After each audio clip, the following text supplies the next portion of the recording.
नमस्कार, आप देख रहे हैं दैनिक भास्कर डिजिटल और मैं जितेंद्र शर्मा। दोस्तों, मैं मौजूद हूं दिल्ली के कमानी ऑडिटोरियम में, जहां हमारे राम की प्रस्तुति चलती ही रहती है और काफी ये शो चल चुके हैं। हमने बात की थी अभी आशुतोष राणा जी से और अब मेरे साथ मौजूद हैं तरुण खन्ना। पहले तो बहुत बहुत स्वागत है आपका दैनिक भास्कर। धन्यवाद जितेंद्र जी, आपका और दैनिक भास्कर के सभी दर्शकों को मेरा मीठा सा नमस्कार और प्रणाम। तरुण जी, हमारे राम, जब ये शब्द आता है तो कहीं ना कहीं भावनाएं जुड़ जाती हैं और भगवान भोलेनाथ और राम कुछ अलग नहीं है। कैसा लगता है जब आप भगवान भोलेनाथ की ये चिन्ह, ये वस्त्र धारण कर लेते हैं, तो क्या भावनाएं उस समय आती हैं? मैं इसका जवाब एक शब्द में भी दे सकता हूं और वो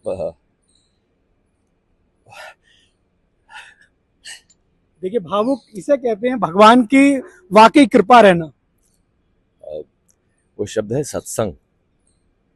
ये हमारे लिए सत्संग है।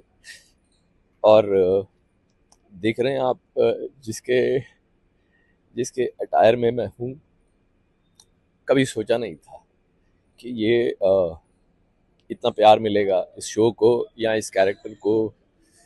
टेलीविजन पे लोग जब देखते हैं तो हम तो देखिए साधारण इंसान हैं, गलतियां करते हैं, बहुत सारी गलतियां की हैं और आगे भी करते रहेंगे। कोशिश यही करते हैं ना करें, लेकिन हो जाती है। लेकिन लोगों का प्यार जो इस पहरावे के लिए है, हमारे भोलेनाथ के लिए है, वो उसके तो मेरे पास शब्द ही नहीं है। मैं 100 जन्म लेकर भी उनका आभार चुका नहीं सकता। इतना ज़्यादा मैं उससे भावुक हो जाता हूँ, ओवरवेल्म्ड हो जाता हूँ मैं। तो हमारे लिए ये शो सत्संग है। हम लोग, जो मैं हूँ, आशुतोष भाई हैं, राहुल भाई हैं या दानिश भाई हैं, हमारे जो हनुमान करते हैं, हम सब के लिए ये शो सत्संग की तरह से है। और सत्संग कैसा होता है? काम नहीं होता है।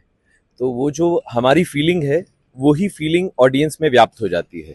तो जहां भी हम ये भारतवर्ष में अभी तक शो किया है हम लोगों ने, वो शो पूरी तरह से लोगों को एक सत्संग की फीलिंग आपके देता अंदर है। लोग शिव जी का दर्शन करते हैं, कैसा लगता है उस समय जब लोग पैर भी छू जाते होंगे चलते चलते? देखिए, ये तो मैं वही कह सकता हूँ, भोले बाबा की कृपा है और मैं लायक नहीं हूँ उसके। वो दे रहा है तो हम ले रहे हैं। वीर हनुमान की अगर बात करें तो शिवजी जितने ही प्यार मुझे हनुमान जी से भी है। मतलब ये दो ऐसे नाम हैं, एक भगवान शंकर का और एक हनुमान जी का। मुझसे कुछ भी करवाया जा सकता है इनका नाम लेके। मैं उतना ज्यादा भावुक हो जाता हूँ, उतना ज्यादा समर्पित हूँ इन दोनों को लेकर। और हनुमान जी के शो में एक बहुत ही बढ़िया मोड़ ये आया है, जब हनुमान जी बालक हैं अभी, तो दिखाया है कि उन्हें जब सभी देवता मिलके कुछ ना कुछ शक्तियां, नवनिधि और अष्ट सिद्धियां उन्हें तब प्राप्त हुई थी जब छोटे बालक थे। जब सूर्य को निगल गए थे तो शिवजी ने आके सबको बहुत डांटा, मारने की धमकी दी, तो सबने घबरा के इनको ये वाली शक्तियां दी थी। तो दिखाया कि हनुमान थोड़ा सा उसमें आ गए हैं, बहक गए हैं कि मैं अब हर चीज में अपनी शक्तियों का प्रयोग करूंगा। तो शिवजी फिर धरती पर एक मानव अवतार में आते हैं, भोला भैया के, जो हनुमान को पग पग पर मार्गदर्शन दे रहे हैं कि अगर आपको अपने आराध्य श्री राम तक पहुंचना है तो शक्तियों का प्रयोग नहीं करना है। अपनी जो एक्स्ट्रा शक्तियां हैं उन्हें त्याग कर मानवीय रूप में जाइए। भगवान आपको मानवीय रूप में ही प्राप्त होंगे तो सबसे ज्यादा फल प्राप्त होगा। तो यही बेसिकली हम शिक्षा देना चाहते हैं लोगों को भी, कि भगवान की जब आप भक्ति करते हैं तो अहंकार रहित होकर कीजिए, शक्तिहीन होकर कीजिए। भगवान के सामने पूरी तरह से समर्पण कर देंगे, तभी भगवान आपके होंगे। जिसमें जरा सा भी लेश मात्र भी अहंकार बचता है, भगवान वहां नहीं आते।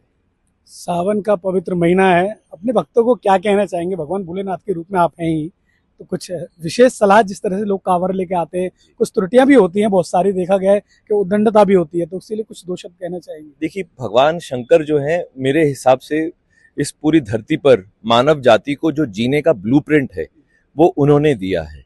सब चीजें अगर हम भगवान शंकर की बताई हुई मान लें, आधी भी मान लें, तो हमारी जिंदगी में कभी कोई प्रॉब्लम्स नहीं आएंगी, ना हमारे परिवार में, ना मोहल्ले में, ना सिटी, ना देश, ना विश्व में।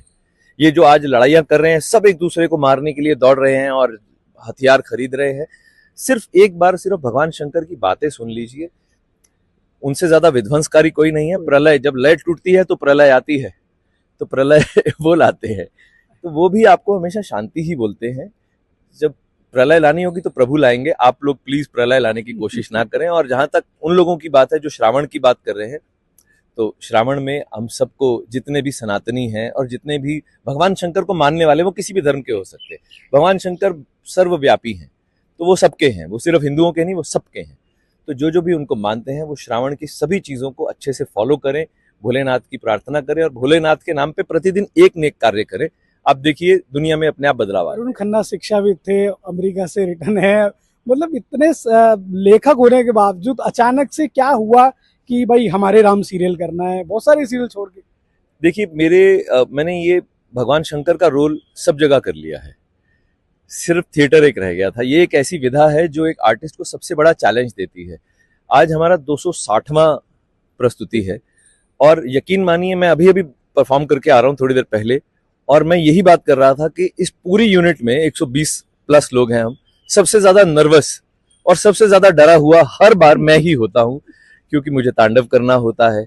और हर बार भगवान त्रुटि नहीं कर सकते, भगवान फ्लॉलेस होते हैं, भगवान में कोई आपको जरा सा भी एक सलवट भी नहीं पड़ सकती। तो वो जाके स्टेज पे प्रेजेंट करना जहां लोग अपने सपनों को साकार होते हुए आप में देख रहे हैं, तो आप पे दबाव सोचिए ना कितना ज्यादा होता है। तो मैं तो हर बार डरा रहता आपको हूँ। पता है जब ये नाट्य चलता है और आज की इस व्यस्त जिंदगी में जहां लोग मोबाइल को छोड़ना नहीं चाहते, वहां 3 से 4 घंटे यहाँ व्यतीत करते हैं, और मैं देख रहा हूँ कि उम्र दराज लोग नहीं, यहाँ युवा वर्ग बैठा हुआ है।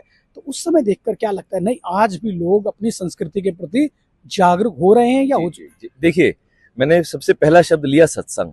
सत्संग क्या होता है? सत्संग यानी अच्छा संग। तो जब अच्छा संग मिलता है ना, ये मोबाइल वगैरह पे जो हम रील्स देखते हैं ये सब माया की दुनिया है, ये माया राहु जकड़ता है जब हमें, तो ये सब हमारे को ये रील्स वगैरह राहु जकड़ रहा है। लेकिन जब हमारे को अच्छा संग मिलता है, भगवान का संग सीधा मिलता है, ये चीजें अपने आप छूट जाती है, इनका तो कोई पॉइंट ही नहीं रह जाता है।